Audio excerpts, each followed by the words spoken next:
A relationship with the right referral partner could be a game changer for any B2B company. So what if you could reverse engineer these relationships at a moment's notice? Start a podcast, invite potential referral partners to be guests on your show, and grow your referral network faster than ever. Learn more at sweetfishmedia.com. You're listening to B2B Growth, a daily podcast for B2B leaders. We've interviewed names you've probably heard before, like Gary Vaynerchuk and Simon Sinek, but you've probably never heard from the majority of our guests. That's because the bulk of our interviews aren't with professional speakers and authors. Most of our guests are in the trenches leading sales and marketing teams. They're implementing strategy. They're experimenting with tactics. They're building the fastest growing B2B companies in the world. My name is James Carberry. I'm the founder of Sweetfish Media, a podcast agency for B2B brands, and I'm also one of the co-hosts of this show. When we're not interviewing sales and marketing leaders, you'll hear stories from behind the scenes of our own business. We'll share the ups and downs of our journey as we attempt to take over the world. Just kidding. Well, maybe. Let's get into the show.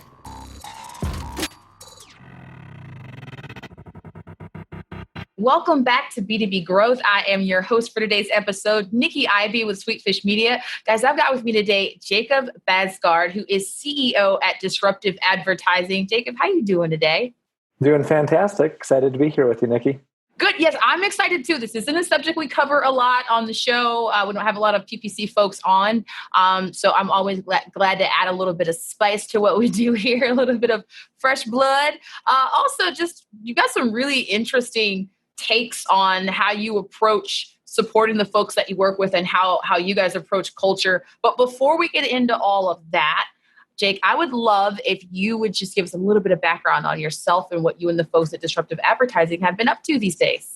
Yeah, you bet. We're about 6 years into this journey now, and we've gone from myself as a consultant to an agency. We've got about 160 people here now. We operate about just south of Salt Lake here in Utah.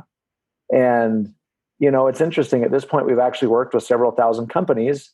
And our software has shown us that 76% of budgets that are spent on Google, Facebook, and Instagram are wasted. That doesn't assume the other 24% is profitable.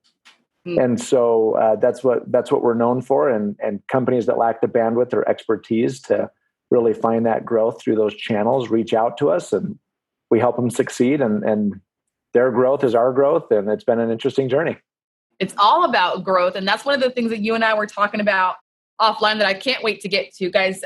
Jacob has this goal of, it's a goal of making folks successful in life and in business. And the way that he sort of talks about it is making 50 millionaires. Billionaires? Millionaires. Hey, billion sounds better. Maybe we should go with that one. We'll start with 50 millionaires, but you talked about growth, and that is a huge part of the culture at Disruptive Advertising.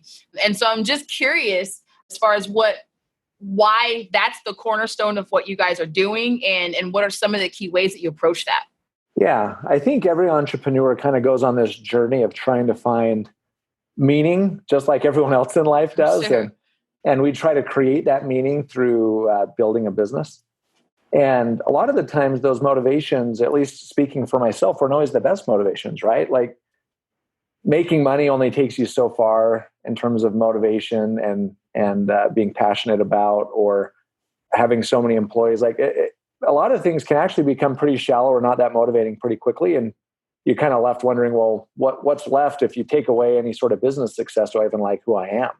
So I was going through this activity once where I was just putting together a vision board and looking out in the future. And it was funny because the list first started as being like a list of all the cool things I would have, and the money and the success and all that. And it was funny because like half the way through that, I'm like, I just don't even care. Like this doesn't even, I look at this list and it's kind of cool, but you know, it just wasn't that motivating to me. And so I just had this thought where it's like, well, you know what would be more fun? Dying with $50 million in the bank, or dying being surrounded with 50 people that like we figured out life and business together and had great relationships with. And so that was kind of what just changed the mindset around, what do I really want to accomplish? And is it to like build my kingdom? And no, that's actually not that motivating. And so it was more around, let's take a little bit of a different angle here and figure out how to win at life and business with people that I just truly care about. I love it. I love it so much. It's such a striking visual, right? When you put those two things next to each other, right? You visualize 50 million people whose lives you touched, whose success you were instrumental in, and it's a no-brainer, right? So then the question that then does become how do you do that? How do you go about? Where do you begin when you help people on this path to becoming successful in life and in business? Yeah, I think the funny thing is I think the people with the most money are the ones that are probably not as focused on it and understand that the building blocks of a successful and fulfilling life start with building good daily habits. I think one of the challenges that I have had and I've seen in a lot of other people is that we have these needs that we want other people to fill for us, that we want the business to fill for us, or that we want a spouse or a friend or a parent. And the reality is no one can meet all of those needs for us. No one can fill our cup, so to speak. We can really only fill our own. And so I think that, one of the first building blocks, I actually teach an optional class at my company that people can sign up for. It costs $500. So they've got to put some skin in the game. Mm-hmm. It's a 10-week course where we go through the process of building good habits and what that looks like and how to go about that and how to change the world by changing yourself and not trying to change other people. So anyway, I put that class together and then we'll go through it. High accountability. I do everything I ask everyone else to do. They hold me accountable. I'm more of a facilitator. Mm-hmm. And if they graduate, they get their $500 back plus a $500 bonus and hopefully some lifetime habits that include things like silence, visualization, affirmations, exercise, journaling, listening to good books or reading good books, and doing those things on a daily basis. And that really is, to me, the foundation of success. Because once you've done those things, you've already kind of conquered the day, and now the rest is easy. And so that's where we start. And the second thing is we actually have a financial course, again, optional, and where we teach the basics of everyone thinks to be rich, you just got to make a lot of money or fall into a lot of money. Mm-hmm. And the reality is any team that wins a championship, you need quality offense and quality defense. Yeah, you might be better at one or the other, but you can't be completely absent-minded in one or the other. And so we just go through the financial basics that are never taught in high school or college around. Everyone leaves and has like a 6-month budget that if they actually follow through, execute, and check in with our CFO, that we contribute towards their financial goals at the end of that to help them either pay off their debt fast or hit that savings goal or whatever that was, and put them on a path where becoming a millionaire is easy. You don't even have to make that much if you're smart with it. And if you make a lot and you're smart with it, then that's even better. I absolutely love this. So one of our core values here at Sweetfish Media is never stop learning. And so we're always looking for, ways to advance that goal, right? Ways to sort of show and to act on that initiative. And so we have things like book clubs, and I've been at other organizations where it's, shout out to book clubs, by the way, where there is a palpable, discernible culture of training, but I haven't quite heard this nuance, right? Where there's skin in the game. I love this idea. So they pay for the course up front. Once they complete it, they get the money back and whatever it is, obviously, that they learned from the course, which is undoubtedly worth more than the $500 that they put into it. Yeah. This is incredible. So what's next? So one of the ways that you build this culture is, like you said, to really put your money where your mouth is and be super intentional about it. And then how do you, because this is voluntary though, right? So it's not exactly systematized. So how do you scale for that kind of culture and that kind of growth? Yeah. And so at the end of the day, we can only open doors, right? Mm. We can't force people to walk through it. And that's why I don't often make a lot of these things mandatory. And as a result, I think you actually get, most people do it anyway. And we get good results from it. The other thing is that I actually think the way that we add value to the world is not necessarily by trying to solve people's problems for them. It's by creating an environment where people can solve their own problems and can find the success that they're looking for. And so ultimately, I left corporate America because I found myself in an environment where the growth was quickly going away. And I loved where I worked. I loved the people that I worked with. And I saw that growth opportunity was slipping away from me. And that if I stayed, I would become very stagnant in my personal, professional, financial career in a way that I didn't want that. And so one of the things that I've taken really seriously is that every position in the company at Disruptive Advertising has a strong growth plan that is laid out for people to say, here's what you get paid and why. This is how it adds profit and value to the organization. And as you achieve these milestones, you're in control of when you get your next raise or bonus or promotion. And these are the boxes that you check off to get there. And that way people can feel empowered to say, look, now you go make it happen. And we're here to support you, but we're really here to create the environment and support. And now it's up to you to go and make that happen. And rather than having it arbitrarily once every 6 months or a year and say, hey, can I make more money now? It's like, well, no, why don't you go make it happen? And this is how you do it. For sure.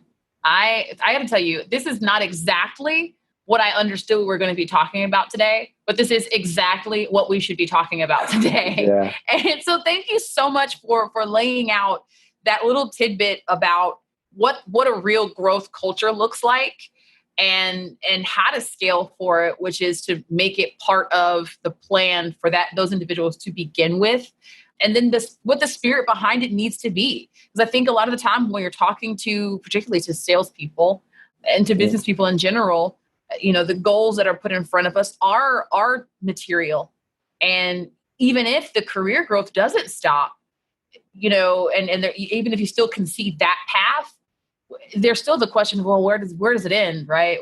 How do I know that when I'm made enough money to be happy now or to be successful now? And so to put it in the terms of, again, the amount of lives that you endeavor to touch and enhance and the amount of, just learning and growth that you continue to do in a lifetime and in a career. Again, it's no brainer. It's dope. Can I sign up for your class? No. Yep. $500.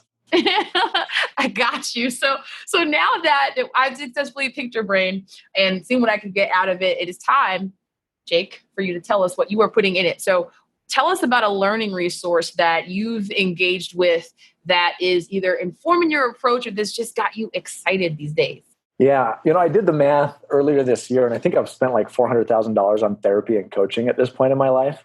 Whoa. And it's the best money I've ever spent. And I've worked with personal therapists. I've worked in marriage with a marriage counselor. I've had financial coaches, business coaches. And right now I actually found a fantastic coach that challenges me both personally and professionally. We meet twice a month for 2 hours each. We go pretty far. And, it's just so great to have someone that I can just be completely open with, vulnerable with, talk about the highs and the lows and not feel judged one way or the other, and to be able to make sense of the world and then go back out and keep going. And so I'm a big believer. I don't think there will ever be a time in my life where I don't have at least one or two coaches at a time. So that's probably the big one. I'm also trying to run a killer marathon time this October. So I'm working with a coach that's kicking my butt right now as well, that gets me pretty jazzed and pretty beat up too. So I love it so much. I haven't gotten that answer yet, and it might be my favorite. Don't tell the other guests. But I like that so much. So like me, I know that everybody listening has quickly become a fan of yours, and they're going to want to keep up with you. Jake, tell us, how can folks connect with you? Yeah, I'm the most active on LinkedIn. So you can find me, Jake Baadsgaard. If in doubt, use another A in my last name and you'll find me. And then, professionally, always love to chat with businesses and see how we can help. And the best place is at disruptiveadvertising.com. Perfect. Thank you so much. There's so many other questions that I have for you and so much that I would just love to nerd out with you about. So we'll have to have you on again. Thanks so much, Jake. This was really, really great. Man, thanks for having me, Nikki. We totally get it. We publish a ton of content on this podcast, and it can be a lot to keep up with. That's why we've started the B2B Growth Big Three, a no-fluff email that boils down our 3 biggest takeaways from an entire week of episodes. Sign up today at sweetfishmedia.com/big3. That's sweetfishmedia.com/big3.